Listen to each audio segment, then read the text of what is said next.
Hi guys, இன்றைக்கி recipe video தான். என்னோட ஸ்டைலில் பீட்ரூட் பொரியல் எப்படி செய்யலான்ட்டு பார்க்கலாம். ஒரு கடாயை வச்சுக்கலாம். எண்ணெய் காஞ்சோடனே கடுகு உளுத்த பருப்பு போட்டுக்கலாம். அதுக்கப்புறம் கடலப்பருப்பு பீட்ரூட் பொரியல் ஆட் பண்ணால் ரொம்பவே நல்லாயிருக்கும். அதனால் கடலப்பருப்பும் போட்டுக்கலாம். ஒரு மீடியம் சைஸ் ஆனியன் கட் பண்ணி வச்சுருக்கேன். அதையுமே நம்ம போட்டு ஒரு மிக்ஸ் பண்ணிடலாம். அதுக்கப்புறம் பார்த்திங்கன்னா பச்சை மிளகா போட்டுக்கலாம். கூடயே பார்த்திங்கன்னா கருவேப்பிலையுமே சேர்த்துக்கலாம். ஒரு சின்ன சைஸ் தக்காளி பழத்தை பொடியாக கட் பண்ணி வச்சு அதையுமே நம்ம போட்டு லைட்டாக வதக்கி விட்டுட்டு அதுக்கப்புறம் பார்த்திங்கன்னா மஞ்சத்தூள் போட்டுக்கலாம். நான் பார்த்திங்கன்னா ஒரு மீடியம் சைஸ் பீட்ரூட் தோல் சீவி குட்டி குட்டியாக கட் பண்ணி வச்சுருக்கேன். அதை நீங்கள் அப்படியே போட்டுக்கலாம்.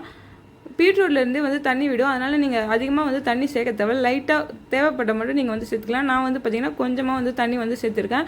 அதுக்கப்புறம் உப்பு லைட்டாக போட்டுட்டு மூடி போட்டு வேக வைங்க. இடையில பார்த்திங்கன்னா எடுத்துகிட்டு மிக்ஸ் பண்ணி விடுங்க. அதுக்கப்புறம் வெந்துட்ட பிறகு நீங்கள் பார்த்திங்கன்னா உங்களுக்கு தேங்காய் வேணால் போட்டுக்கலாம். நான் பார்த்திங்கன்னா லைட்டாக தேங்காய் கொத்தமல்லி தூவி இறக்கிட்டேன்.